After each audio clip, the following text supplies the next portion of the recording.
السلام عليكم ورحمة الله وبركاته. بسم الله والصلاة والسلام على رسول الله وعلى آله وأصحابه ومن والاه، أما بعد، فأعوذ بالله من الشيطان الرجيم. بسم الله الرحمن الرحيم. ويوم يحشرهم وما يعبدون من دون الله فيقول أأنتم أضللتم عبادي هؤلاء أم هم ضلوا السبيل قالوا سبحانك ما كان ينبغي لنا أن نتخذ من دونك من أولياء ولكن متعتهم وآباءهم حتى نسوا الذكر وكانوا قوما بورا وقال سبحانه وتعالى رجال لا تلهيهم تجارة ولا بيع عن ذكر الله وإقام الصلاة يخافون يوما تتقلب فيه القلوب والأبصار ليجزيهم الله أحسن ما عملوا ويزيدهم من فضله والله يرزق من يشاء بغير حساب. وقال النبي صلى الله عليه وسلم التائب من الذنب كمن لا ذنب له. وقال في حديث آخر من لزم الاستغفار جعل الله له من كل هم فرجا ومن كل ضيق مخرجا ويرزقه من حيث لا يحتسب. আল্লাহ সুবহানাহু ওয়া তাআলা শুকর আদায় করছি, তিনি আমাদেরকে আজকের এই হজ কনফারেন্সে জয়েনের তৌফিক দান করেছেন। বলছি আলহামদুলিল্লাহ। এবং রাসূলুল্লাহ সাল্লাল্লাহু আলাইহি ওয়াসাল্লামের উপর দুরূদ এবং সালাম বর্ষিত হোক। আল্লাহুম্মা সাল্লি ওয়া সাল্লিম আলা নবিয়িকা মুহাম্মদ, আল্লাহুম্মা সাল্লি আলাইহি, আল্লাহুম্মা বারিক আলাইহি। সাউন্ড ঠিক আছে? সাউন্ড ঠিক আছে? সম্মানিত ভাইয়েরা এবং বোনেরা, কোরআনের সূরাতু আন-নূরের একটি আয়াত একটু আমি ভূমিকায় বলে রাখি। আল্লাহ তাআলা বলেছেন একদল লোকের কথা যারা সত্যিকার অর্থে ম্যান মানে হচ্ছে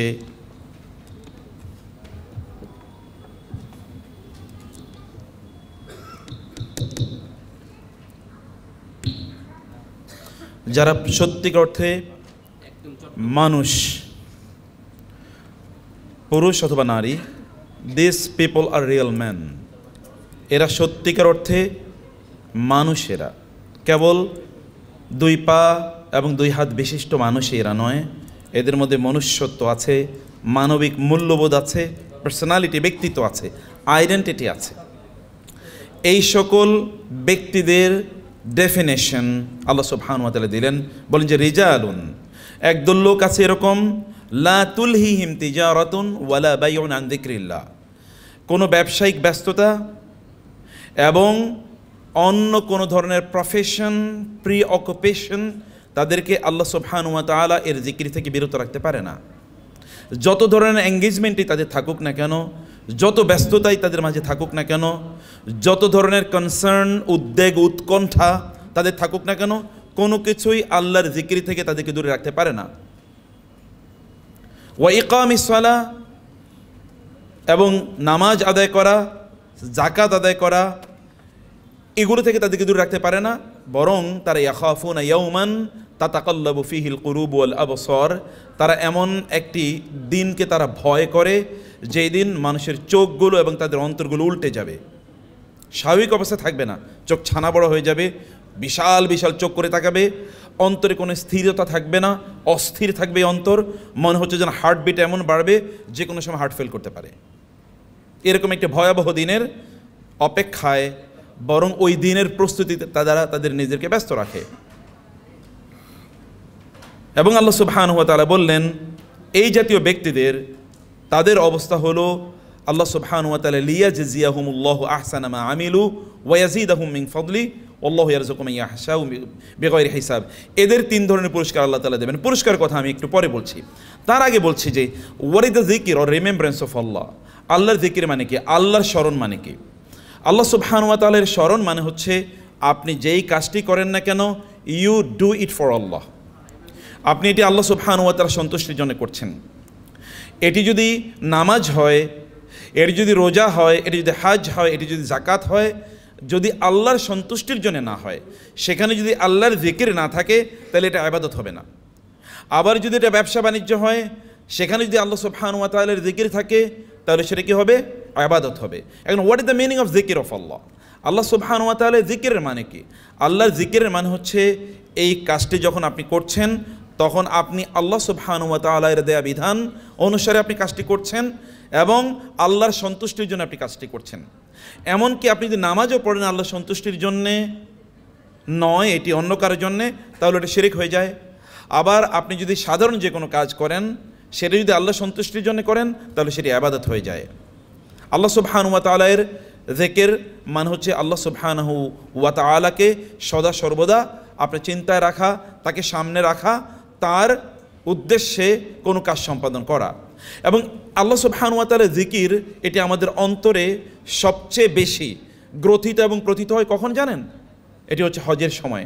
আপনি সূরাতুল বাকারা এর 189তম আয়াত থেকে শুরু করে 203 নম্বর আয়াত পর্যন্ত পড়বেন, এবং সূরাতুল হজ এর মিডল জায়গা থেকে শুরু করে পরের শেষ পর্যন্ত আপনি পড়ে দেখবেন, সব জায়গায় আলোচনা কেবল আল্লাহ সুবহানাহু ওয়া তাআলার জিকিরের। ফাইদা কাদাইতুম মানাসিকাকুম ফাযকুরুল্লাহা কাযিকরিকুম আবাআকুম আও আশাদ্দা যিকরা সুম্মা আফিদু মিন হাইসু আফাদান নাস ওয়াস্তাগফিরুল্লাহ। কেবল জিকিরের কথা আল্লাহ সুবহানাহু ওয়া তাআলা বলছেন। গোটা হজের কার্যকলাপটা এটা পুরোটাই জিকির। এটি আল্লাহ সুবহানাহু ওয়া তাআলা এর জিকিরটি আমাদের অন্তরে প্রতিস্থাপিত করে দেয়। যখনই আল্লাহ সুবহানাহু ওয়া তাআলা এর স্মরণের কোনো অকেশন আপনার সামনে আসে, তখন আপনি এটাকে ডিসকার্ড করেন না, ডেফার করেন না। আপনি বলেন না যে ঠিক আছে এটা পরে করব, বরং আপনি কাকে প্রায়োরিটি দেন? আল্লাহ সুবহানাহু ওয়া তাআলাকে। যদি আল্লাহকে আপনি প্রাধান্য দেন, তাহলে আল্লাহ সুবহানাহু ওয়া তাআলা যাদেরকে প্রাধান্য দেবেন আপনি তাদের লিস্টে থাকবেন। আপনি যদি আল্লাহ সুবহানাহু ওয়া তাআলাকে আপনার অ্যাটেনশনে রাখেন, তাহলে আল্লাহ সুবহানাহু ওয়া তাআলা আপনাকে তার অ্যাটেনশনে রাখবেন। যেমন ওই বিখ্যাত হাদিসটি আপনি জানেন, রাসূলুল্লাহ সাল্লাল্লাহু আলাইহি ওয়াসাল্লাম বলেছেন, কোনো একটি জায়গায় যদি লোকেরা একত্রিত হয়, সেখানে তারা আল্লাহ সুবহানাহু ওয়া তাআলার কথা বলে, তাহলে আল্লাহ সুবহানাহু ওয়া তাআলা বিনিময়ে তাদেরকে 4টা জিনিস দেন। এর মধ্যে একটি জিনিস হলো আল্লাহ সুবহানাহু ওয়া তাআলার সবচেয়ে নিকটবর্তী ফেরেশতারা যারা, তাদেরকে আল্লাহ ডাকেন। যেমন জিব্রাইলকে ডেকে বলেন, জিব্রাইল লুক অ্যাট দিস পিপল, এই লোকগুলোর দিকে তাকাও তো, তারা এখানে কেন বসে আছে, তারা কেন আমার কথা বলে, তারা চায় কি? তখন জিব্রাইল বলেন, অথবা ফেরেশতারা বলতে থাকেন, নিকটবর্তী ফেরেশতা, জিব্রাইল হতে পারে, মিকাইল হতে পারে, ইসরাফিল হতে পারে, অথবা মালাকুল মাউত হতে পারে। দিস 4 আর্কএঞ্জেলস অর লিডিং এঞ্জেলস, এই 4 ফেরেশতার সামনে আল্লাহ সুবহানাহু ওয়া তাআলা কথা বলেন, আমারই বা মা আরাদতুম হাউল মা আরাদা হাউলাই, what this people really want, এই লোকেরা আসলে চায় কি? তখন ফেরেশতারা তাদেরকে বলেন, আল্লাহ তারা এই চায়। তখন আল্লাহ সুবহানাহু ওয়া তাআলা ফেরেশতাদেরকে বলেন, তোমরা সাক্ষী থাকো, আমি এরা যা চেয়েছে তাদেরকে তাই প্রদান করলাম, এরা ক্ষমা চেয়েছে এদেরকে ক্ষমা করে দিলাম, এরা জান্নাত চেয়েছে আমি তাদেরকে জান্নাত দিলাম, এরা জাহান্নাম থেকে মুক্তি চায় আমি তাদেরকে জাহান্নাম থেকে মুক্তি দিয়ে দিলাম। আল্লাহ সুবহানাহু ওয়া তাআলাকে আপনি স্মরণ করছেন, বিনিময়ে Allah is remembering your name. Even Allah mentions your name, not your name also, the name of your forefathers, your fathers, your mothers. আল্লাহ সুবহানাহু ওয়া তাআলা বাবার, আপনার বাবার নামও উল্লেখ করেন, ফুলান ইবনে ফুলান, the son, he is the son of that man. এই লোকের ছেলে অথবা তার মেয়ে বাবার নাম উল্লেখ করেন, মায়ের নাম উল্লেখ করা হয়, এবং তাদের নাম উল্লেখ করে আল্লাহ সুবহানাহু ওয়া তাআলা ফেরেশতাদের সামনে আপনাদের কথা বলেন। মানে আল্লাহকে যেহেতু আপনি প্রায়োরিটি দিয়েছেন, আল্লাহকে প্রায়োরিটি দিলে আল্লাহ আপনাকে প্রায়োরিটি দেন। আল্লাহকে স্মরণ করলে আল্লাহ সুবহানাহু ওয়া তাআলা আপনাকে স্মরণ করেন। আল্লাহর জন্য সময় দিলে আল্লাহ আপনার সময়ের মধ্যে বারাকা দেন। আল্লাহর জন্য সময় ব্যয় করলে আল্লাহ সুবহানাহু ওয়া তাআলা আপনার সময়ের মধ্যে বারাকা প্রদান করেন। আল্লাহর জন্য সম্পদ ব্যয় করলে আল্লাহ আপনার সম্পদের মধ্যে বারাকা দেন। যেমন কেউ যদি আল্লাহর রাস্তায় এক দান করে, একটি বীজের উদাহরণ দিয়ে আল্লাহ তাআলা বললেন, কেউ যদি আল্লাহর রাস্তায় এক দান করে, তাহলে বিনিময়ে আল্লাহ সুবহানাহু ওয়া তাআলা তাকে 700 গুণ প্রদান করবেন। 700 গুণ মানে কি? এর যদি 100 হয় তাহলে এটা কত হয়? এর যদি 1000 হয় তাহলে 700 গুণ, এবার হিসাব করেন। 700 গুণ, এটা কিন্তু 1 গুণ 2 গুণ 3 গুণ। পৃথিবীর কোনো ইতিহাসে কোনো জিনিস 700 গুণ বাড়ে না, এটা ইম্পসিবল। কিন্তু আল্লাহ সুবহানাহু ইমিডিয়েটলি এটাকে 700 গুণ করে দেন। এরপরে আল্লাহ তাআলা বললেন, আল্লাহু ইউদাইফু লিমান ইয়াশা, বাট আল্লাহ সুবহানাহু ওয়া তাআলা doesn't stop at multiplying it for 700 Times. এটাকে আল্লাহ সুবহানাহু ওয়া তাআলা 700 গুণ বাড়িয়ে তিনি থামেন না। কিছু কিছু লোক এত স্পেশাল যে 700 গুণে তাদেরকে মানায় না, হতে পারে আল্লাহ তাআলা তাদের জন্য 7 কোটি গুণ বাড়িয়ে দেন এটা। কারণ this people are so special to Allah. এরা আল্লাহর কাছে এত স্পেশাল, আল্লাহ মনে করেন যে এদেরকে 700 গুণ দিলে এদের যে ব্যক্তিত্ব, এই ব্যক্তিত্বের সাথে যায় না, বরং এদের জন্য আমি আরও বাড়িয়ে দিই। এবং আল্লাহ বললেন কতটুকু আমি বাড়াবো এটা কেবল আমি জানি, আর কেউ জানে না। আল্লাহ সুবহানাহু ওয়া তাআলা কাউকে জানাননি, কারো কাছে তিনি ডিসক্লোজ করেননি। প্রিয় ভাইয়ের এবং বোনেরা, আল্লাহ সুবহানাহু ওয়া তাআলাকে প্রাধান্য দেওয়া মানে কি? আল্লাহকে প্রাধান্য দেওয়া মানে হচ্ছে নামাজের সময় এসে তখন বোনেরা এই কথা বলবে না যে আমি তো রান্নাটা শেষ করি তারপরে আমি কি আল্লাহর ডাকে সাড়া দেব। আল্লাহ সুবহানাহু ওয়া তাআলার ডাকে সাড়া দেওয়া মানে কি? আল্লাহ সুবহানাহু ওয়া তাআলার যখন হজের প্রশ্ন চলে আসবে, আপনার সম্পদ আছে, আপনি এ কথা বলেন না যে আমি আগামী বছর না, তারপরে বছর না, তারপরে বছর, আচ্ছা 5 বছর পরে আমি যাব। এটাকে আল্লাহ সুবহানাহু ওয়া তাআলা আপনি আপনার ব্যস্ততা দেখান না। ব্যস্ততা দেন কে বলেন তো? ব্যস্ততা দেওয়ার মালিক কে? আল্লাহ। ব্যস্ততা নেয়ার মালিকও কে? কোনো দেশে এরকমও ঘটে মাঝে মাঝে যে সেখানকার প্রাইম মিনিস্টার অথবা প্রেসিডেন্টরা তার আগে খুবই ব্যস্ত ছিল, এখন আর কোনো কাজ নেই, এখন শুয়ে বসে থাকে। আছে কিনা এরকম? এরকম অসংখ্য আছে। মুহূর্তের মধ্যে আল্লাহ তাআলা আপনাকে ব্যস্ততাহীন করে দিতে পারেন। মুহূর্তের মধ্যে আল্লাহ তাআলা এত ব্যস্ততা আপনার মাঝে দিতে পারেন যে ব্যস্ততা আপনি কাজ করে শেষ করতে পারবেন না। This is a blessing of Allah. এটা আল্লাহ সুবহানাহু ওয়া তাআলার অনুগ্রহ। ফলে আল্লাহ সুবহানাহু ওয়া তাআলাকে প্রায়োরিটি দেয়া মানে হচ্ছে আল্লাহ সুবহানাহু ওয়া তাআলা আপনাকে প্রায়োরিটি লিস্টের মধ্যে রাখবেন, তিনি আপনাকে প্রথম সারির মধ্যে রাখবেন। আল্লাহ সুবহানাহু ওয়া তাআলার দিকে আমাদেরকে দৌড়ে যেতে বলেছেন। সূরাতুল জুমা আপনার প্রতি জুমায় শুনেন, ফাইযা কুদিয়াতিস সালাতু ফান্তাশিরু ফিল আরদি ওয়াবতাগু মিন ফাদলিল্লাহ ইযা নুদিয়া লিস-সালাতি মিন ইয়াউমিল জুমআতি ফাসআউ ইলা যিকরিল্লাহি ওয়াজারুল বাই'। আল্লাহ সুবহানাহু ওয়া তাআলা বলেছেন যখন জুমার দিনের নামাজের আজান দেয়া হয় তখন তোমরা দৌড়ে যাও কি করার জন্য? ইলা যিকরিল্লাহ, আল্লাহর জিকির মানে নামাজ পড়ার জন্য তোমরা দৌড়ে যাও। কিন্তু কোরআনে আল্লাহ সুবহানাহু ওয়া তাআলা সূরাতুল মুলকে বলেছেন হুয়াল্লাযী জাআলা লাকুমুল আরদা যালুলান ফামশু ফি মানাকিবিহা ওয়া কুলু মির রিজকিহি ওয়া ইলাইহিন নুশুর। কিন্তু দুনিয়ার জন্য আল্লাহ সুবহানাহু ওয়া তাআলা বলেছেন ফামশু ফি মানাকিবিহা, দুনিয়ার ঘাড়ে তুমি চড়ে হাঁটতে থাকো। দুনিয়ার জিনিস অর্জন করার জন্য আল্লাহ বলেছেন হাঁটতে, আর আখিরাতের জিনিস অর্জন করার জন্য আল্লাহ বলেছেন কি? দৌড়াতে। কিন্তু আমরা কি করি বলেন তো? আমরা করি পুরাটা উল্টা।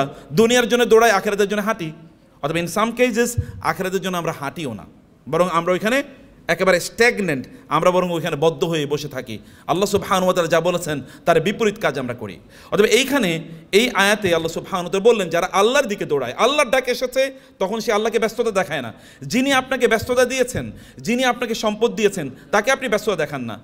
আল্লাহ সুবহানাহু ওয়া তাআলা বললেন ওয়ায়াউমা ইয়াহশুরুহুম ওয়া মা ইয়াবুদুনা মিন দুনিল্লাহ, একদিন আল্লাহ সুবহানাহু ওয়া তাআলা আমাদের সবাইকে একত্রিত করবেন। এমনকি আপনার ব্যবসা বাণিজ্য, আপনার চাকরি বাকরি, আপনার ফ্যামিলি এঙ্গেজমেন্ট, সব কিছুকে আল্লাহ সুবহানাহু ওয়া তাআলা একত্রিত করবেন। এমনকি আপনাদের সন্তানদেরকে একত্রিত করবেন আপনার সামনে। এবং আল্লাহ সুবহানাহু ওয়া তাআলা তখন বলবেন এই আপনার সন্তানদেরকে, আপনার সম্পদকে, আপনার ব্যস্ততাকে, আপনার ব্যবসা বাণিজ্যকে, এভরিথিং আল্লাহ তাআলা আপনার সামনে প্রেজেন্ট করবেন। এবং প্রেজেন্ট করে বলবেন আনতুম আদলালতুম ইবাদি হাউলাই, তোমরা কি আমার এই বান্দাদেরকে ব্যস্ত করে রেখেছিলে? মানে আপনার সম্পদ, যেমন আপনার বিজনেসকে আল্লাহ সুবহানাহু ওয়া তাআলা সেদিন জীবন দেবেন, তার পক্ষে কি জীবন দেওয়া সম্ভব না? সম্ভব কিনা? আল ইয়াউমা নাখতিমু আলা আফওয়াহিহিম ওয়া তুকাল্লিমুনা আইদিহিম ওয়া তাশহাদু আরজুলুহুম বিমা কানু ইয়াকসিবুন। সেদিন কিন্তু কথা বলবে কে? সেদিন আপনার মুখ কথা বলবে না। কি কথা বলবে? হাত কথা বলবে, পা কথা বলবে, পেট কথা বলবে, পিঠ কথা বলবে, আপনার শরীর অঙ্গ প্রত্যঙ্গ, এমনকি আপনার এই যে চামড়া আছে না, চামড়া আপনার বিরুদ্ধে সেদিন কথা বলবে, তাই না? এবং আমরা বলবো লিমা শাহিদতুম আলাইনা, এই চামড়া তুমি না, আমার চামড়া, তুমি আমার বিরুদ্ধে কথা বলছো কেন? তখন চামড়ারা বলবে ক্বালু আনতাকানাল্লাহুল্লাযী আনতাকা কুল্লা শাই, বরং আল্লাহ কথা বলাচ্ছেন। চামড়া আপনার বিরুদ্ধে কথা বলে, আপনার শরীরের চামড়া, আপনার চোখ আপনার বিরুদ্ধে কথা বলে, আপনার পা আপনার বিরুদ্ধে কথা বলবে। তার মানে আল্লাহ সুবহানাহু ওয়া তাআলা যদি কাউকে কথা বলাতে চান, আল্লাহ তাকে দিয়ে কথা বলাতে পারেন। সেদিন আপনার ব্যবসাকে আল্লাহ তাআলা বলবেন তুমি কি আমার এই বান্দাকে ব্যস্ত করে রেখেছিলে, আমার জিকিরে যেতে পারেনি? আপনার সন্তানদেরকে বলবে তোমরা কি ব্যস্ত করে রেখেছিলে? আপনার চাকরিকে বলবে তুমি কি ব্যস্ত করে রেখেছিলে? আপনার ফ্যামিলিকে সেদিন বলবে তুমি কি ব্যস্ত করে রেখেছিলে? আপনার বিভিন্ন ইস্যু থাকতে পারে, এগুলোকে বলা হলো তোমরা ব্যস্ত করে রেখেছিলে। তখন তারা কি বলবে? না, ইয়া আল্লাহ সুবহানাকা মা কানা ইয়ানবাগি লানা আন নাত্তাখিযা মিন দুনিকা মিন আউলিয়া ওয়ালাকিন মাত্তা'তাহুম ওয়া আবাহুম হাত্তা নাসু যিকরা ওয়া কানু কওমান বুরা। এইগুলো সব বলবে, আপনার ব্যবসা বলবে, আপনার চাকরি বলবে, আপনার ফ্যামিলি বলবে, আপনি যাদেরকে নিয়ে ব্যস্ত ছিলেন এগুলো সব কিছু আপনাকে বলবে, আপনার বিরুদ্ধে বলবে সুবহানাক, আল্লাহ আপনি পুতু পবিত্র, আপনার প্রশংসা করছি। আমাদের এই ক্ষমতা ছিল না তাকে ব্যস্ত করে রাখার, বরং ওয়ালাকে মাত্তাআতাহুম, আপনি এদেরকে অনেক সম্পদ দিয়েছেন, অনেক বড় চাকরি দিয়েছেন, অনেক সুযোগ সুবিধা দিয়েছেন, অনেক বড় ফ্যামিলি দিয়েছেন, সন্তান দিয়েছেন। এগুলো এই সুযোগ সুবিধা যেহেতু দিয়েছেন, তারা এই সুযোগ সুবিধার মধ্যে ডুবেছিল। ওয়াকানু কওমান বুরা, এরা আসলে জাতেই খারাপ লোক ছিল, এরা ন্যাচারালি এরা খারাপ লোক ছিল, এবং এই কারণে এরা মূলত এই কাজ করে না। আমাদের কোনো দোষ নাই আল্লাহ, আমরা কোনো কাজ করিনি, আমরা এদেরকে ব্যস্ত রাখিনি, বরং তারা আমাদের ব্যস্ততার মধ্যে ঢুকেছে। সেই দিন আপনি আর কোনো কিছু বলার, এবং আল্লাহ সুবহানাহু বলেন ফামা তাস্তাতিউনা, তখন তোমরা ফালা ইয়াস্তাতিউনা সরফাও ওয়ালা নাসরা, সেই দিন আপনি এদের মাধ্যমে কোনো সাহায্য পাবেন না, এবং এদেরকে আপনার পক্ষে আপনি ব্যয় করতে পারবেন না, ব্যবহার করতে পারবেন না। আপনি আল্লাহ সুবহানাহু ওয়া তাআলাকে যদি ব্যস্ততা না দেখান, বরং আপনি আল্লাহর জন্য যদি ব্যস্ত হয়ে যান, তাহলে কি হবে? এই আয়াতের শেষে গিয়ে আল্লাহ সুবহানাহু ওয়া তাআলা সে কথা বললেন, তিনি বললেন লিয়াজজিয়াহুমুল্লাহু আহসানা মা আমিলু ওয়া ইয়াজিদাহুম মিন ফাদলিহি ওয়াল্লাহু ইয়ারযুকু মান ইয়াশাউ বিগাইরি হিসাব। দেখেন, আপনি করছেন আখিরাতের জন্য আমল, আল্লাহর জন্য আমল। আল্লাহ সুবহানাহু ওয়া তাআলা এই আমলের জন্য আখিরাতের বিনিময়ের কথা আগে উল্লেখ করলেন। তিনি বললেন, এই সকল ব্যক্তিরা যারা আমার জন্য ব্যস্ত হয়ে গেছে, আমার থেকে ব্যস্ত হয় নাই, আমার জন্য ব্যস্ত হয়েছে, for me not from me, আমার জন্য, আমার থেকে না, আমি তাদেরকে তাদের আমলগুলো আমি সামনে আনবো, এবং আমলগুলো সামনে এনে এই আমলগুলোর মধ্যে সবচেয়ে উত্তম যে আমল, এইটাকে স্ট্যান্ডার্ড ধরে বাকি সকল আমলের সওয়াব আমি তাদেরকে প্রদান করব। এক্সাম্পল দিই, যেমন ধরেন আপনি যারা পরীক্ষা দিয়েছেন, আপনি জানেন যে এসএসসিতে আপনি ধরেন 1100 বা 1200 মার্কসের পরীক্ষা দিয়েছেন, অথবা এইচএসসিতে আপনি 1400 বা 1300 মার্কসের পরীক্ষা দিয়েছেন। এর মধ্যে আপনি একটা সাবজেক্টে 100-র মধ্যে 99 পেয়েছেন, আর বাকি সকল সাবজেক্টে কোনোটাতে 10, কোনোটাতে 15, কোনোটাতে 20, কোনোটাতে 30 পেয়েছেন। আপনার কি পাস করার কথা? No way. কিন্তু বিচারক বা এক্সামিনার, পরীক্ষক, তিনি এবার সিদ্ধান্ত নিলেন, ও একজনই পরীক্ষক, এখন পরীক্ষক সিদ্ধান্ত নিলেন ও যেহেতু একটা সাবজেক্টে 99 পেয়েছে, আমি বাকিগুলোর দিকে তাকাইবও না, বাকি 11টা সাবজেক্টেই আমি ওকে প্রত্যেকটাতে 99 করে ধরে দিয়ে আমি তাকে প্রত্যেকটা সাবজেক্টে 99 পেয়েছে বলে আমি তাকে পাস করিয়ে দিলাম, এবং ফার্স্ট ক্লাস ফার্স্টটাকে বানিয়ে দিলাম। এটা পৃথিবীর ইতিহাসে ঘটে নাকি? এরকম ঘটে না, কিন্তু আল্লাহর ইতিহাসে এটা ঘটবে। আল্লাহ সুবহানাহু ওয়া তাআলা ফেরেশতাদেরকে বলবেন, ওর আমল দেখো। আমল দেখার পরে আল্লাহ সুবহানাহু ওয়া তাআলার কাছে ফেরেশতারা গিয়ে বলবেন, আল্লাহ বলবেন ওর সবচেয়ে ভালো আমলটা কি? ফেরেশতারা বলবেন, আল্লাহ উনি একদিন নামাজে দাঁড়িয়েছিল, নামাজে দাঁড়ার পর আপনার কথা তার মনে পড়েছে, ইমামের কেরাত তার ভালো লেগেছে, ওই দিন তিনি নামাজে এত কান্না করেছেন, সেজদায় গিয়ে কেবল আপনার কথা বলেছেন, এইটা তার জীবনের সেরা নামাজ। আল্লাহ তাআলা বলবেন, যাও ওই নামাজটা ধরে তার সকল ইবাদত, সকল নামাজকেও ওই স্ট্যান্ডার্ডে ধরে ওই রকম সওয়াব তাকে দিয়ে দাও। বলবেন, আল্লাহ উনি একদিন দেখেছিল একজন মানুষ, তাকে দান করতে হয়, ওই দান উনি দেখেছিলেন ওনার পকেটে কত টাকা আছে, সব টাকা তিনি দিয়ে দিয়েছেন, এরপরে আর কোনোদিন ওরকম দান তিনি করেন নাই। আল্লাহ তাআলা বলবেন, যাও উনি প্রতিদিনই এরকম দান করেছেন, এইরকম এক্সাম্পল ধরে প্রতিদিনের জন্য তাকে সওয়াব দিয়ে দাও। একবার আপনি করেছেন, this is the standard and the benchmark Allah will take in order to reward for your good activities. আপনার ভালো কাজের জন্য আল্লাহ সুবহানাহু ওয়া তাআলা দেবেন। আল্লাহ বলছেন এই কথা, লিয়াজজিয়াহুমুল্লাহু আহসানা মা আমিলু, তারা সর্বোত্তম যে আমলটি করেছে সেটাকে স্ট্যান্ডার্ড ধরে আল্লাহ তাআলা তাদেরকে যা প্রদান করবেন। কোথায়? In the here after, in the paradise, জান্নাতে। কিন্তু এর বিপরীতে দুনিয়াতে কি? আপনি বলবেন আমি দুনিয়ায় আল্লাহর জন্য কাজ করলাম, দুনিয়া আমি কিছু পাবো না। আল্লাহ তাআলা বললেন ওয়া ইয়াজিদাহুম মিন ফাদলিহি, তারা যেহেতু আমার জন্য সময় ব্যয় করেছে, সম্পদ ব্যয় করেছে, এনার্জি ব্যয় করেছে, ইত্তকার ব্যয় করেছে, ব্যস্ততা ব্যয় করেছে, আমি তাদের জন্য আমার দুনিয়ার অনুগ্রহ অর্থাৎ সম্পদ, আল্লাহ তাআলা বলছেন আমি তাদের জন্য সম্পদের মাত্রা বাড়িয়ে দেব, এবং আল্লাহু ইয়ারযুকু মান ইয়াশাউ বিগাইরি হিসাব, আমি তাদেরকে এমন জায়গা থেকে রিজিক প্রদান করব সে কোনোদিন এটা ভাবতেই পারে না যে এখান থেকে আমার রিজিক আসবে, এমন জায়গা থেকে আমি তাকে রিজিক প্রদান করবো। এক্সাম্পল হিসেবে বলি, রাসূলুল্লাহ সাল্লাল্লাহু আলাইহি ওয়াসাল্লাম বলেছেন, তাবিউ বাইনাল হজ্জি ওয়াল উমরা ফাইন্নাহুমা ইয়ানফিয়ানিল ফাকরা ওয়াজ যুনুবা কামা ইয়ানফিল কিরু খুবাসাল হাদিস। তোমরা বারবার হজ এবং উমরা করো, হজ করো উমরা করো, উমরা করো হজ করো, এরকম উল্টে পাল্টা করতে থাকো, তাহলে এর কারণে আল্লাহ তাআলা দুটো জিনিস করবেন। একটা হলো আল্লাহ তাআলা তোমাদের দারিদ্র দূর করে দেবেন, তোমাদেরকে সম্পদশালী করবেন, এবং তোমাদের গুনাহগুলো মাফ করে দিয়ে তোমাদেরকে পুত পবিত্র বানিয়ে দেবেন। এটা কে বলছেন? রাসূল ইসলাম বলেছেন, আল্লাহর চেয়ে পরম সত্যবাদী আর কে আছে? ওমান আসদাক মিনাল্লাহি কিলা হাদিসা। আর রাসূলুল্লাহ সাল্লাল্লাহু আলাইহি ওয়াসাল্লাম তো কাফেররাও বলেছে তিনি পরম সত্যবাদী, কোনোদিন বলেন না যে তিনি মিথ্যা কথা বলেছেন। তো তিনি তো মানুষের দুনিয়ার ব্যাপারে মিথ্যা কথা বলেন না, আল্লাহর ব্যাপারে মিথ্যা কথা বলবেন কিভাবে? He has never told any lie. তার জীবনে তিনি কোনোদিনই কোনো মিথ্যা কথা বলেন নাই। যদি অবস্থাটা এরকম হয়, দুনিয়ায় আপনি পাচ্ছেন অ্যাবান্ডেন্ট ইন প্ল্যান্টি, আর আখেরাতেও আপনি পাচ্ছেন কি স্ট্যান্ডার্ড আপনি বুঝতে পারছেন, তাহলে why should not you invest your time, your energy and your property in order to seek the pleasure of Allah in his way? কেন আপনি সেটা করবেন না? সেটা তো বেস্ট ব্যবসা, এর চেয়ে উত্তম কোনো ব্যবসা নেই। হাল আদুল্লুকুম আলা তিজারাতিন তুনজিকুম মিন আযাবিন আলিম, দিস দ্য বেস্ট বিজনেস। এর চেয়ে উত্তম কোনো বিজনেস। আপনি তো নোবেল মানুষের সাথে, যদি আপনি খুবই শেষরা টাইপের লোকের সাথে ব্যবসা করেন, তাইলে ও আপনার সাথে 1 টাকা থেকে মূলানো শুরু করবে। আর যদি একটা নোবেল লোকের সাথে ব্যবসা করেন, ও আপনার সাথে দামাদামি করবে না, যাও এটা আমাকে দাও, এরপরে বলবে বিল কত হয়েছে, নাও তোমাকে বিল দিয়ে দিলাম, আচ্ছা তোমাকে আরও 1000 টাকা বেশি দিলাম, যাও 1000 টাকা নাও। এরকম নোবেল কারোর সাথে যদি আপনি ব্যবসা করেন, but if it is the creator and the owner of the heavens and the earth, যদি এমন কারোর সাথে ব্যবসা করেন যিনি সব কিছুর মালিক, তাহলে তিনি কি দিতে পারেন চিন্তা করে দেখেন তো। ব্যবসা করতে হবে কার সাথে?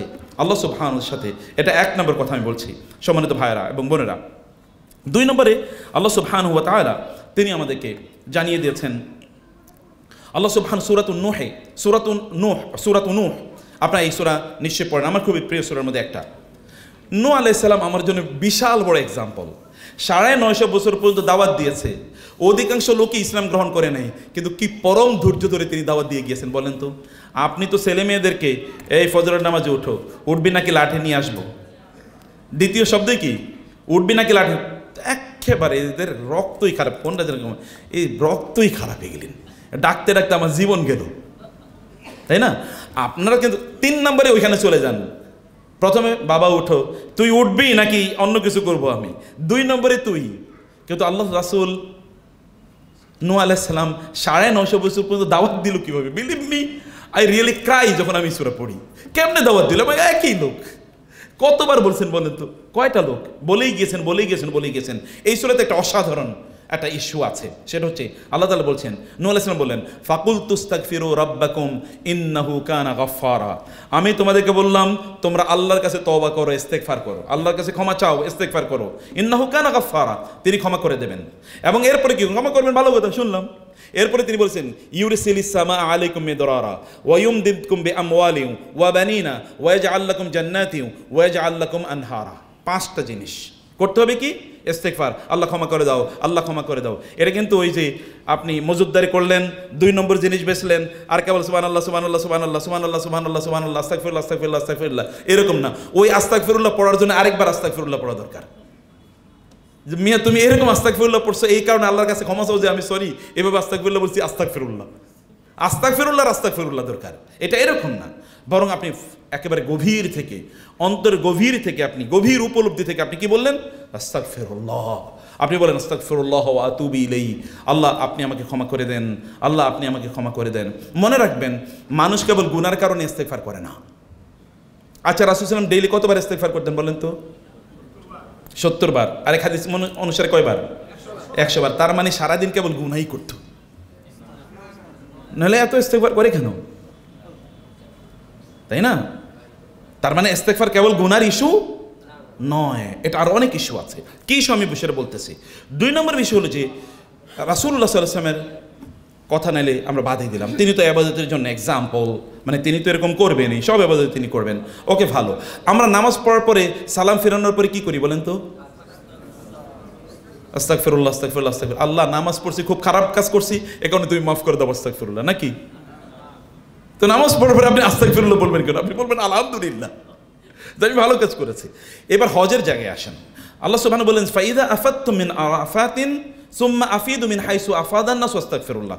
তোমরা এবার আরাফাতের কাজ শেষ, আরাফাতের কাজ শেষ মানে তো হজ শেষ, এরপরে তুমি মুজদালিফায় আসবা। মুজদালিফায় তুমি ঢলের পানির মতো তুমি এবার মিনার দিকে আসো এবং বলতে থাকো আস্তাগফিরুল্লাহ আস্তাগফিরুল্লাহ আস্তাগফিরুল্লাহ। তার মানে আরাফাতে উপস্থিত হয়ে আপনি মহা অন্যায় করেছেন, এবার বলেন আল্লাহ মাফ করে দাও, ভুল করছি, মাফ করে দাও, ভুল করছি, এরকম ঘটনা নো। তার মানে কি? তার মানে ইস্তেগফার is not the issue of only আপনার অফসেটিং ইউর সিনস। আপনি যে গুনাহগুলো করেছেন এই গুনাহগুলো কেবল ইস্তেগফার মাফ করায় না, বরং এখানে আরো অনেক ইস্যু আছে। সে অনেক ইস্যু কি কি? এই অনেক ইস্যুর মধ্যে 1 নম্বর ইস্যু হলো আল্লাহ সুবহানাহু বলেছেন, তাইলে ইউরসিলিস সামা আলাইকুম মিদরারা, আসমান থেকে আল্লাহ সুবহানাহু ওয়া তাআলা মুষলধারে বর্ষণ করবেন। কি বর্ষণ করবেন? কি বৃষ্টি তো আল্লাহ বলেন নাই, আল্লাহ তো তিনি বলেছেন ইউরসিলিস সামা আলাইকুম, আসমান তিনি মুষলধারে, আসমান থেকে তিনি মুষলধারে বর্ষণ করবেন। কি বর্ষণ করবেন তিনি তো বলেন আল মা, অন্য জায়গায় তো আছে ওয়ানাজ্জালনা মিনাস সামাই মাআম মুবারাকা, মা আর কথা বলছেন, কিন্তু এখানে তো মা বলেন নাই। তার মানে আসমান থেকে কি শুধু পানি আসে? আসমান থেকে কি আসে বলেন তো? আসমান থেকে রহমত আসে, আসমান থেকে বৃষ্টি আসে, আসমান থেকে রিজিক আসে। ওয়াফিস সামাই রিজকুকুম ওয়া মা তুআদুন, আসমান থেকে কি আসে? রিজিক আসে। আসমান থেকে প্রশান্তি আসে। কি আসে? শান্তি। আপনি জানেন মুসা আলাইহিস সালামের মা তাকে যখন জন্ম দিলেন, জন্ম দেওয়ার পর তারপরে আল্লাহ সুবহানাহু ওয়া তাআলা মুসা আলাইহিস সালামের মাকে বললেন যে তোমার সন্তানকে একটা সিন্দুকের মধ্যে ভরে সমুদ্রে নিক্ষেপ করো, বলেছেন না তিনি? সমুদ্রে নিক্ষেপ করো। তিনি তাকে সমুদ্রে নিক্ষেপ করার জন্য উদ্যত। আপনার কে করবেন? মায়েরা তো এখানে আছেন, কে করবেন? এক ছেলে, তিনি গ্রাম অঞ্চলে চাল আছে, চাল এটাকে কি বলে? ওই ঘরের টিনের চাল বলে না এটা, নাকি ছাল বলে? চাল। টিনের চালে প্রচণ্ড রোদে টিনের চালে উঠে ওই যে ধরেন সেখানে আপনার বিভিন্ন সবজির ইয়ে থাকতো, কি শিম অথবা ধরেন কদু, মানে যেটাকে লাউ বলছি, অথবা কুমড়া এরকম থাকতো, মিষ্টি কুমড়া। এখন ওইখানে উঠে প্রচণ্ড রোদের উপর ইয়ে করছে। তো এর মধ্যে মা বলছে বাবা প্রচণ্ড রোদ, নাম প্রচণ্ড রোদ, নামো। বলে না মা আমাকে একটু কাজ করে, না আমার কষ্ট হচ্ছে তোকে দেখে, কষ্ট এরকম সহ্য হয় না। কিন্তু ছেলে নামতেছে না। এখন মা কি করছে, ঘরে গিয়েছে দৌড় দিয়ে ঘর থেকে এই ছেলের ছোট বাচ্চাটাকে, একেই মাত্র অল্প মানে দুধ খায় এরকম বাচ্চাটাকে আইনা রোদের মধ্যে এরকম দাঁড়া করে রাখছে। বলছে মা তুমি কি করতেছো? আমার ছেলে, পিচ্ছি ছেলে। বলে তোমার ছেলের জন্য তোমার মায়া লাগে, আমার ছেলের জন্য কি আমার মায়া লাগে না? আমার ছেলের জন্য তো আমারও মায়া লাগে। তোমার ছেলের জন্য যেমন তোমার মায়া লাগতেছে, আমার ছেলের জন্য তো আমার এরকম মায়া লাগতেছে। আল্লাহ সুবহানাহু ওয়া তাআলা তিনি বলছেন আসমান থেকে তিনি মুষলধারে বর্ষণ করেন। কি বর্ষণ করেন? মুসা আলাইহিস সালাতু ওয়াস সালামের মাকে বলেন তোমার সন্তানকে এখানে নিক্ষেপ করো।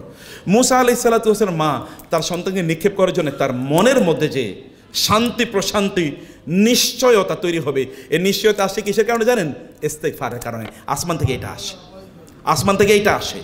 লাউলা আর রবাতনা আলা কলবিহা, যদি আমি তার অন্তরে যদি এইরকম প্রশান্তি তৈরি করে না দিতাম তাহলে এটা তিনি কোনোদিন করতেই পারতেন না। আর মুসা আলাইহিস সালাম যদি ওইখানে নিক্ষিপ্ত না হয় তাহলে ফেরাউনের ঘরে গিয়ে তিনি বড় হন না। ফেরাউনের ঘরে যদি বড় না হন তাহলে তো তিনি এত প্রভাব তৈরি করতে পারতেন না। কারণ বনি ইসরাইল হয়তো কৃতদাসের আপনার বংশধর, অতএব কৃতদাসের বংশধররা তো এখানে দাওয়াতি কাজ করবে, মানে কে কথা শুনবে এখানে? ফেরাউন কবে এনে তারে ধরে জবাই করে ফেলতো, কিন্তু আমার ছেলে, খবরদার তুমি কিছু বলতে পারবে না। অতএব স্ত্রীর প্রতি তার ভয় আছে। এরপরে জুলুম অত্যাচার করেছে স্ত্রীর প্রতি, এই কারণে আল্লাহ সুবহানাহু ওয়া তাআলা করেছেন। এরপর আপনার সূরা কাহাফ প্রতি শুক্রবারে পড়েন। সূরা কাহাফে আল্লাহ সুবহানাহু ওয়া তাআলা বললেন আসহাবুল কাহাফের কথা, এই যে 7 জন যুবক এবং তাদের কুকুর সাথে এরা গিয়ে গর্তে গুহায় গিয়ে তারা আশ্রয় নিল। আল্লাহ সুবহানাহু ওয়া তাআলা বললেন যে ফাদরাবনা আলা আযানিহিম ফিল কাহফি সিনিনা আদাদা। এরপরে আল্লাহ সুবহানাহু বললেন, এরপরে ওয়ারাবাতনা আলা কুলুবিহিম ইয ক্বামু ফাকালু রব্বুনা রব্বুস সামাওয়াতি ওয়াল আরদ লান নাদউ মিন দুনিহি ইলাহান লাকাদ কুলনা ইযান শাতাতা। এরা 7 জন যুবক সমাজের প্রতিষ্ঠিত সভ্যতার বিরুদ্ধে তারা বিদ্রোহ করে এরপরে ওইখানে তারা চলে গিয়েছে। এই যে 7 জন যুবক এই গোটা সমাজের বিরুদ্ধে বিদ্রোহ করেছে, এই বিদ্রোহ করার মতো যে শক্তি তাদের অন্তরে আল্লাহ তাআলা তৈরি করে দিয়েছে, এটা এই কারণে। ওইটা আসছে কোত্থেকে? ওটা আসছে আসমান থেকে। আসমান থেকে এটাও আসে। আসমান থেকে 3 নম্বর কি আসে? আসমান থেকে আপনারা জানেন হুদায়বিয়া সন্ধিতে রাসূলুল্লাহ সাল্লাল্লাহু আলাইহি ওয়াসাল্লাম যখন সন্ধি করলেন, আপনারা জানেন সন্ধির অবস্থাটা কি। সন্ধির গোটা জিনিসটা ছিল মুসলমানদের বিপক্ষে, কিন্তু তারপরও রাসূলুল্লাহ সাল্লাল্লাহু আলাইহি ওয়াসাল্লাম এই সন্ধি মেনে নিয়েছেন। সন্ধি কিন্তু মুসলমানরা মানেন নাই। এমনকি ওমর রাদিয়াল্লাহু তাআলা আনহু এসে রাসূলকে বলেন, ইয়া রাসূল আপনি কি সত্য নবী নন?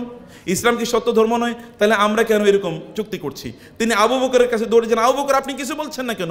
এটা কেমন চুক্তি হচ্ছে? কিন্তু এই চুক্তি তারা করে ফেললেন।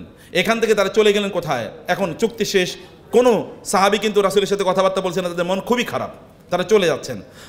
মদিনার খুবই কাছাকাছি যাওয়ার পর আল্লাহ সুবহানাহু ওয়া তাআলা কোরআনের আয়াত নাজিল করলেন, ইন্না ফাতাহনা লাকা ফাতহাম মুবিনা লিয়াগফিরাল্লাহু মা তাকাদ্দামা মিন যামবিকা ওয়া মা তাআখার ওয়া লিউতিম্মা নি'মাতাহু আলাইকা ওয়া ইয়াহদিয়াকা সিরাতাম মুস্তাকিমা ওয়া ইয়ানসুরাকাল্লাহু নাসরান আজিজা। আমি এই হুদায়বিয়ার সন্ধির মাধ্যমে তোমাদেরকে বিশাল বিজয় তোমাদেরকে প্রদান করতে চাই। আল্লাহ সুবহানাহু ওয়া তাআলা এই সূরা নাজিল করলেন। এরা রাতে ঘুমালো, রাতে ঘুমানোর পর হঠাৎ করে ঘুম থেকে ওঠার পরে তাদের অন্তরে একটা হঠাৎ প্রশান্তি তৈরি হয়ে গেল, বিশাল বড় প্রশান্তি। তারা এবার নিশ্চিত করে বুঝতে পারলেন, কিছুক্ষণ আগে তাদের সন্দেহ ছিল, হঠাৎ করে নিশ্চিত করে তারা বুঝতে পারলেন এটা সত্যিকার অর্থে আল্লাহর পক্ষ থেকে তাদের জন্য বিজয়। এই যে তাদের অন্তরে প্রশান্তি এসে, এটা কোত্থেকে? এটা ওই যে আল্লাহর জন্য ইস্তেগফার করা, আল্লাহর কাছে ক্ষমা চাওয়া, এই কারণে এটা এসে। It comes from the heaven, it descends from the sky. আসমান থেকে শান্তি আসে। আপনি শান্তির বড়ি খাইও কিন্তু শান্তি নিতে পারবেন না। ঘুমের ট্যাবলেট খাইতে দেন, তারপরে ঘুম হয় না। কিন্তু শান্তি আসে কোত্থেকে? অন্তরে শান্তি আসে কোত্থেকে? আল্লাহর পক্ষ থেকে। যখন আপনি আলা বিযিক্রিল্লাহি তাতমাইন্নুল কুলুব, যখন আপনি যে আল্লাহর জিকির করবেন, তখন আপনার অন্তরটা প্রশান্তি হবে। আল্লাহ সুবহানাহু ওয়া তাআলা আসমান থেকে প্রশান্তি নাজিল করেন, আল্লাহ তাআলা আসমান থেকে রিজিক নাজিল করেন। এবং আল্লাহ সুবহানাহু ওয়া তাআলা আপনি যদি ইস্তেগফার করেন, তওবা করেন, তাহলে কি হবে? আল্লাহ সুবহানাহু বললেন আসমান থেকে ইউরসিলিস সামা আলাইকুম মিদরারা ওয়া ইউমদিদকুম বিআমওয়াল, আল্লাহ আপনাদের সম্পদ বাড়িয়ে দেবেন, যা আছে তার মধ্যে আরো কি করবেন?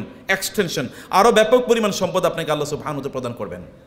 আপনার সম্পদ প্রদান করবেন। এতে কি হবে? আপনার ব্যবসাগুলো বারাকা হবে। এতে কি হবে? আপনার চাকরিতে আপনার ইনক্রিমেন্ট বেড়ে যাবে। এতে কি হবে?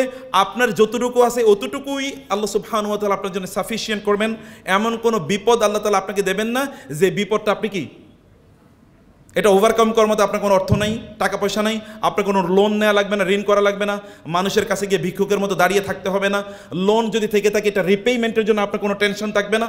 এগুলো সব কিছু আল্লাহ সুবহানাহু ওয়া তাআলা আপনার জন্য যা কিছু দরকার ততটুকু আল্লাহ সুবহানাহু ওয়া তাআলা যথাযথভাবে আপনাকে প্রদান করবেন। শর্ত কি? শর্ত হলো আল্লাহকে ইস্তেগফার করা, আল্লাহর কাছে তওবা করা। আমি কিন্তু এখনো বলিনি তওবার মানে হচ্ছে গুনাহ থেকে মাফ চাওয়া। আমি বলছি এখনো যা আল্লাহ যা বলছেন আমি সেটা বলছি, যে এতে কি হবে? আপনার দুনিয়াবি লাভের কথা আপনি দেখেন, আপনার সম্পদের কোনো টান কোনোদিন পড়বে না, এটা কোনোদিন আপনার অভাব ফিল হবে না। আপনি বুঝবেন না যেখানে আল্লাহ আপনাকে ওয়াদা দিচ্ছেন, আপনার কোনো ধরনের সমস্যা সংকটে, এমন কোনো সংকটে আপনি পড়বেন না যে সব বিক্রি করে এরপর এটাকে আপনাকে সমাধান করতে হচ্ছে। আপনার চাকরির প্রবলেম, ওকে চাকরির পর আপনি ইস্তেগফার পড়েন, দেখেন আল্লাহ চাকরির সমাধান করে দেন না, আর দেন কিনা। আপনার প্রমোশন হচ্ছে না, আপনি ইস্তেগফার পড়তে থাকেন, দেখেন না। ব্যবসায় উন্নতি হইতেছে না, ইস্তেগফার করেই থাকেন। আপনার ব্যবসাটা খুবই স্লো যাচ্ছে, দেখেন না, ইস্তেগফার করেন। বলছেন আল্লাহ, আপনার তার ব্যাপারে তো ডাউট থাকার কোনো কারণ নাই, সন্দেহ থাকার কোনো কারণ নাই। এটা 1 নম্বর। এটা 2 নম্বর। 3 নম্বর হচ্ছে কি? ওয়ায়ুমদিদকুম বিআমওয়ালি ওয়া বানিনা, আল্লাহ তাআলা আপনাদের সন্তানদের মধ্যে বরকত দেবেন। সন্তানদের মধ্যে বরকত দুইভাবে হয়। এর মধ্যে একটা হলো সম্পদ, সন্তানদের মধ্যে বরকত। এর মধ্যে একটা হলো সন্তানের সংখ্যা আল্লাহ তাআলা বাড়িয়ে দেবেন। সন্তানের সংখ্যা কি? আল্লাহ বাড়িয়ে দেবেন। আপনার সন্তান হয় না, আপনি ইস্তেগফার করেন, বলতে থাকেন, এটা আজকে না হোক, কালকে, পরশু না হোক, তরশু, অবশ্যই আল্লাহ সমাধান করে দেবেন। আল্লাহ সুবহানাহু ওয়া তাআলা যদি ইব্রাহিম আলাইহিস সালামকে 90 বছরের সন্তান দিতে পারেন, জাকারিয়া আলাইহিস সালামকে 89 বছরের সন্তান দিতে পারেন, তাহলে কেন আল্লাহ তাআলা আপনাকে দিতে পারেন না? He is the same God, he is the same creator, he is the primary cause of everything, he can do whatever he wants. ইযা আরাদাল্লাহু শাইআন আন ইয়াকুলা লাহু কুন ফায়াকুন ফাআলুল লিমা ইউরিদ ইয়াফআলু মা ইয়াশা। তার যা মনে চায় তিনি তা করেন, কেউ তাকে জিজ্ঞেস করার মতো কোনো ক্ষমতা রাখে না। এটা হলো 1 নম্বর। সন্তান আল্লাহ তাআলা বাড়িয়ে দেবেন। অথবা আল্লাহ যদি আপনাকে 1টা বা 2টা সন্তান দিয়ে থাকেন, তাহলে এই 1জন বা 2জনকে এমনভাবে দেবেন যে গোটা দুনিয়া তাকে চিনে, গোটা দুনিয়া তাকে সম্মান করে, গোটা দুনিয়া তার প্রশংসা করে, ফেরেশতারা তার জন্য দোয়া করে, এমনকি মাছগুলো তার জন্য দোয়া করে, কীট পতঙ্গ তার জন্য দোয়া করে, এমনকি এই যে গর্তের পিঁপড়াগুলো পর্যন্ত আল্লাহর কাছে হাত তুলে বলে, আল্লাহ তুমি এই লোকটাকে বরকত দাও, রহমত দাও, তাকে ফজিলত দাও, তাকে তুমি হায়াতে তয়্যিবা দাও, ইত্যাদি করে ওই পিপিলিকাগুলো পর্যন্ত তার জন্য দোয়া করতে থাকে। আচ্ছা আপনি বলেন তো, একজন মুহাম্মদ সাল্লাল্লাহু আলাইহি ওয়াসাল্লাম ইকুয়াল টু কত মানুষ? একজন ওমর ইকুয়াল টু কত মানুষ? একজন আবু বকর ইকুয়াল টু কত মানুষ? অথবা আমাদের একজন ডক্টর সাইফুল্লাহ ইকুয়াল টু কত মানুষ? বলেন। আপনি একজন শেখ বিন বাজ ইকুয়াল টু কত মানুষ? ইবনে তাইমিয়া ইকুয়াল টু কত? ইমাম আবু হানিফা ইকুয়াল টু কত মানুষ? বলেন। আপনি এরকম সন্তান, আপনার ওই সন্তানের মধ্যে আল্লাহ বারাকা দেবেন যখন আপনি কি করবেন? আপনি যখন ইস্তেগফার করতে থাকবেন, আপনি যখন তাওবা করতে থাকবেন, আল্লাহ সুবহানাহু ওয়া তাআলা এরকম বারাকা আল্লাহ তাআলা আপনাকে প্রদান করবেন। কিন্তু এটা কিন্তু আমাদের জন্য ডিস্ট্রাকটিভ। কোরআন আল্লাহ তাআলা বলেছেন, ইন্না মিন আজওয়াজিকুম ওয়া আওলাদিকুম আদুওয়াল লাকুম ইন্নামা আমওয়ালুকুম ওয়া আওলাদুকুম ফিতনা। তোমাদের সন্তান এবং তোমাদের সম্পদ তোমাদের জন্য বিপদের কারণ, এরা তোমাদের শত্রু। কিন্তু এক জায়গায় বলছেন শত্রু, এই সূরারই পরের দিকে দিয়ে গিয়ে আল্লাহ তাআলা বলেছেন যে এদের অবস্থা হচ্ছে যে, যখন আল্লাহ সুবহানাহু ওয়া তাআলা বললেন যে এই নূহ আলাইহিস সালামের ওই তাদের জাতির কথা, যে আল্লাহ তাআলা তিনি বলেছেন যে এই সকল লোকেদের অবস্থা তো হচ্ছে, ওয়াকালা নূহ রাব্বি লা তাযার আলাল আরদি মিনাল কাফিরিনা দাইয়ারা ইন্নাকা ইন তাযারহুম ইউদিল্লু ইবাদাকা ওয়া লা ইয়ালিদু ইল্লা ফাজিরান কাফির। এখানে দেখেন আপনি কি বলেছেন, যে এই সকল ব্যক্তিদের তাদের সন্তান এবং তাদের সম্পদ যেন তাদের কোনো কাজে না লাগে, আল্লাহ আমি তোমার কাছে এদের জন্য এরকম দোয়া করছি এই সকল লোকদের জন্য তোমার কাছে আমি ফরিয়াদ জানাচ্ছি, এদের সন্তান এবং এদের সম্পদ যেন এদের কোনো কাজে না লাগে। এই পৃথিবীতে বহুত লোক আছে, তাদের কোনো সন্তান, তাদের কোনো সম্পদ এখন কোনো কাজেই তাদের লাগে না। কোটি কোটি ফলোয়ার আছে, কিন্তু কোনো ফলোয়ার তার কোনো কাজে আসতে পারতেছে না। বিলিয়ন বিলিয়ন টাকা আছে, কিন্তু এই টাকা তার কোনো কাজে লাগতেছে না, কোনো কাজে লাগছে না। আর আপনি দেখেন আপনার যতটুকু আছে অতটুকু আপনি ফুললি এনজয় করতে পারতেছেন। এটি এনজয়মেন্ট, আপনার যা এটা আপনি এনজয় করতে পারছেন। আর আরেকজন বিলিয়ন বিলিয়ন আছে, ও এক ফোটো অর্জন করতে পারে না। প্রবলেমটা কোথায় তৈরি হচ্ছে? প্রবলেমটা তৈরি হচ্ছে কোথায়? এই ইস্তিগফারে, তওবাতে। তওবা কি করে? আপনার অন্তরকে প্রশস্ত করে দেয়, প্রশান্ত করে দেয়, আপনার টেনশন দূর করে দেয়, পরিবারে শান্তি তৈরি করে দেয়, স্বামী স্ত্রীর বন্ধনটাকে অনেক সুন্দর রাখে, সন্তান এবং পিতামাতার সম্পর্কটাকে অনেক ভালো রাখে, বন্ধু বান্ধব আত্মীয় স্বজনের সাথে সম্পর্কটা এক্সটেন্ড করে দেয়। আল্লাহর সাথে যদি কারো সম্পর্ক ভালো থাকে, কারোর সাথে তার সম্পর্ক খারাপ হওয়ার কোনো সম্ভাবনা নাই। এবং আল্লাহ সুবহানাহু ওয়া তাআলা বললেন এটা দুনিয়ার, এগুলো কিন্তু সব দুনিয়ার। কিন্তু এরপরে কি হবে?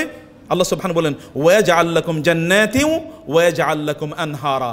আল্লাহ তাআলা তোমাদেরকে জান্নাত প্রদান করবেন, যেই জান্নাতের নিচ দিয়ে নহর সমূহ প্রবাহিত হয়, ঝর্ণা প্রবাহিত হচ্ছে। কিসের ঝর্ণা?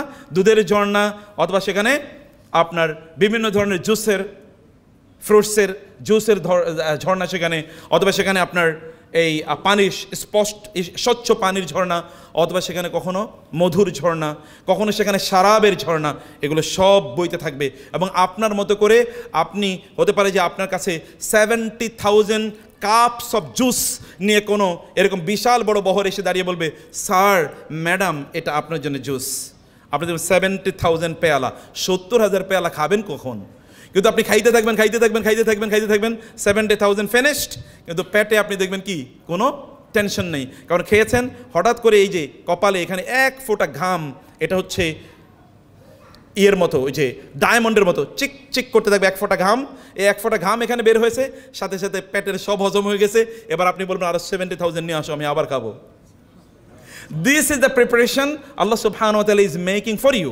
কিন্তু এই প্রিপারেশনকে আল্লাহ তাআলা কি বলেছেন? তিনি বলেছেন নুজুলাম মিন গফুরির রাহিম। এটা হচ্ছে নজুল। আমাদের এখানে আসার পর আমাদের শফিক ভাই আমাদেরকে কি খাওয়াইছে বলেন তো? কি কি খাওয়াইছেন শফিক ভাই আজকে আসার পর? পাকুড়া এবং জিলাপি এবং কফি। পাকুড়া, জিলাপি এবং কফি। আপনি যদি মনে করেন এটাই আজকের মেইন ডিশ, তাহলে আপনি কি শুদ্ধ নাকি ভুল? ভালো খাবার আছে কি না? মূল খাবার এখনো রয়েছে, এটা তো প্রাইমারি ডিশ। এটা ওয়েলকাম ড্রিঙ্ক বলা হয়, ওয়েলকাম ড্রিঙ্ক। কোথাও গেলে দেখবেন একজন আসে, স্যার কোনটা আপনি খাবেন? এটা তো মূল ড্রিঙ্ক না। আল্লাহ সুবহানাহু ওয়া তাআলা এগুলো সব বর্ণনা দেওয়ার পরে বললেন এটা হলো ওয়েলকাম ড্রিঙ্ক জান্নাতীদের জন্য। মানে প্রথমে ঢুকার পরে এটা খাইতে দেওয়া হবে, আরও সামনে কি আছে এটা বর্ণনা করলে তোমরা বুঝবা না, এই কারণে আমি এটা স্টপ করে রাখলাম। ওইটা এই জন্য আমি স্টপ করে রাখলাম, ওটা বললে বুঝবা না। তো দুনিয়াতে এরকম এক্সপিরিয়েন্স নাই, কোনো অভিজ্ঞতা এরকম নাই দুনিয়াতে। তো দুনিয়ার অভিজ্ঞতা না থাকলে আপনি কীভাবে বুঝবেন এলিয়েন কেমন? আপনি বলতে পারবেন রোবট মানুষ কেমন বানায়? মানুষের মতো করে বানায়, কারণ এর বাইরে তাদের কোনো এক্সপিরিয়েন্স নাই। এই এক্সপিরিয়েন্স থাকলে সেটা সেই সেরকম বানাবে। আল্লাহ তাআলা এরপরও জান্নাতে আল্লাহ তাআলা বললেন এমন কিছু আমি ব্যবস্থা করে রেখেছি যেটা কোনোদিন কোনো মানুষ চিন্তাও করতে পারে না। This is the benefit of seeking forgiveness from Allah. আপনাদের অন্তরটাকে প্রশস্ত করতে হবে। যদি মনে করেন যে আল্লাহ তাআলা আমাকে সম্পদ দিয়েছেন কিন্তু কার্পণ্য যায় নাই, ওমাই ইউকা শুহ্হা নাফসিহি ফাউলাইকা হুমুল মুফলিহুন। অন্তরের সংকীর্ণতা অথবা অন্তরের মূলত আপনার এই যে যেটাকে বলে স্টিনজিনেস, কি বলে এটা, মাইজারলিনেস, কি বলে এটাকে বাংলা, কার্পণ্য। অন্তরে কার্পণ্য থেকে যদি আপনি মুক্তি পেতে চান, তাহলে আপনাকে বেশি বেশি ইস্তেগফার করতে হবে। তখন আপনার অন্তরটা প্রশস্ত হয়ে যাবে। আলাম নাশরাহ লাকা সদরাক ওয়া ওয়াদানা আনকা উইজরাক। আমি কি আপনার অন্তরকে প্রশস্ত করে দেইনি? আল্লাহর রাসূলের উপর আল্লাহর সবচেয়ে বড় নেয়ামত হচ্ছে এটা যে তিনি অন্তরকে তার প্রশস্ত করে দিয়েছেন। আপনার অন্তরটা প্রশস্ত হবে যত ইস্তেগফার করবেন। অন্তর প্রশস্ত হলে তখন কি হবে? আপনি ইবাদতে, আল্লাহর ইবাদতে আপনি প্রাধান্য দেবেন। আপনি হজ প্রতিবার করতে চাইবেন, আপনি বলবেন আল্লাহ তুমি আমাকে প্রতিবার হজে নিয়ে যাও। ওই যে ডক্টর সাইফুল্লাহ বলেছেন, যেমন অনেক লোকের দেখি টাকা পয়সা নেই, প্রতি বছর হজে যায়। আবার এমন অনেক লোকের আছে টাকা পয়সার অভাব নেই, কিন্তু একবারও আল্লাহ তাআলা তাকে সেখানে যাওয়ার মতো তৌফিক তাকে প্রদান করেন না। আল্লাহ আপনার অন্তরটাকে প্রশস্ত করে দেবেন। আপনি অন্তরের দিক থেকে ধনী হবেন, সম্পদের দিক থেকে ধনী না। কিছু কিছু লোক আছে তাদের একমাত্র জিনিস যা আছে এটা হলো টাকা, আর কিচ্ছু নেই। আবার বলি, কিছু কিছু লোক আছে তাদের একমাত্র জিনিস যেটা সেটা কি টাকা, আর কিচ্ছু নাই। কিছু কিছু লোক আছে যাদের একমাত্র জিনিস যেটা নাই এটা হলো টাকা, আর সব আছে। এখন আপনি কোন ক্যাটাগরি হতে চান? আপনি কেবল একটা জিনিসেরই মালিক এরকম হতে চান, নাকি সব কিছু আপনার থাকুক এরকম হতে চান? সেটা হতে হলে আপনাকে নিশ্চয়ই তাওবা এবং ইস্তেগফারের কাছে আসতে হবে। আমাদের সবাইকে আমাকে 9:40 বলছে, 9:40 নাকি না বেশি হয়ে গেছে? ও 5:40, 5 মিনিট বেশি হয়ে গেছে। মাফ চাই, আপনাদেরকে ক্ষমা করে দেবেন। আপনার যদি চান আলোকিত জীবনযাপন করবেন, আলো আপনার সামনে দৌড়াতে থাকবে, আপনি আলোর মধ্যে চলতে থাকবেন, তাইলে আপনার পথ হলো এইটাই। আরেক দল লোক তারা কেবলমাত্র আগামীকাল পরের দিন করব, এই জাতীয় লোকদের কিয়ামতে দুনিয়াও তাদের অন্ধকারাচ্ছন্ন, আখেরাত তাদের আরও ভয়াবহ অন্ধকারাচ্ছন্ন হবে। সূরাতুল হাদিদ বাসায় গিয়ে পড়বেন, সূরাতুল হাদিদ, এখানে দেখবেন আলোর কথা আল্লাহ তাআলা বলেছেন। আলো, আমাদের জীবনটা যেন আলোময় হয়, এবং সেজন্য আমাদেরকে লাগবে কি? ইস্তেগফার লাগবে। জাযাকুমুল্লাহ খায়ের, থ্যাংক ইউ ভেরি মাচ। আমাদের হজের সেশনের বৈশিষ্ট্যের মধ্যে একটা, এর মধ্যে আমাদের ওই যে শেখ কিন্তু বৈশা আছে, শেখ বলে গেছেন এর মধ্যে। শেখ তো অবশ্যই না, শেখ বললে একটু ছোটো হয়ে যায়, মাশায়েখ বলতে হবে। আমাদের শেখ কবির উনি বলেছেন হজের সেশনে 30 দিন কমপক্ষে 30টা লেকচার থাকবে ইনশাআল্লাহ। আপাতত এবার যেহেতু আমি যাচ্ছি, আরও শেখ ডক্টর সাইফুল্লাহ ভাইরা সহ আরও যাওয়ার জন্য আমাদের শফিক ভাই আয়োজন করছেন। ইনশাআল্লাহ ভবিষ্যতে যদি তা থেকে পান, আমি যদি বেঁচে থাকি তাহলে আপনাদের সাথে থাকবো। এবং 30টা লেকচার হবে 30টা টপিকের উপর, প্রত্যেকটা টপিক একটা ইন্ডিপেন্ডেন্ট। লেকচারগুলো কমপক্ষে 1 ঘন্টা থেকে 1.5 ঘন্টার হয়। এই লেকচারগুলো থাকবে এখানে ওয়েল চোজেন এবং ওয়েল স্ট্রাকচার্ড, ওয়েল ফর্মড, এগুলো থাকবে ইনশাআল্লাহ। সেখানে আপনারা একেবারে ফুল একটা প্যাকেজ, যেন নলেজের একটা প্যাকেজ যেন আপনারা নিয়ে আসতে পারেন, এটা হবে ওইখানে ডিউরিং হজ সেশন আর সিজন। আর বাংলাদেশে থাকতে আমাদের কমপক্ষে এখানেও 10-12টা, মানে এখানে হজের আলোচনা সব হবে এখানে। ওইখানে গিয়ে হজের এটিকেট নিয়ে আলোচনা হবে, হজের যে কার্যকলাপ এগুলো নিয়ে ওইখানে আমরা বেশি আলোচনা করবো না, কিন্তু ওইখানে রিফরমেশন, তাজকিয়া, কীভাবে আপনি ভালো মানুষ হবেন, কীভাবে আপনি জান্নাতি মানুষ হবেন, কীভাবে আপনার পরিবার ভালো করে, একটা পরিবার কীভাবে সুন্দর করে চালানো যায়, কীভাবে ধরেন আপনার পারিবারিক সৌন্দর্য বৃদ্ধি পায়, এগুলো আমরা হয়তো আলোচনা করব।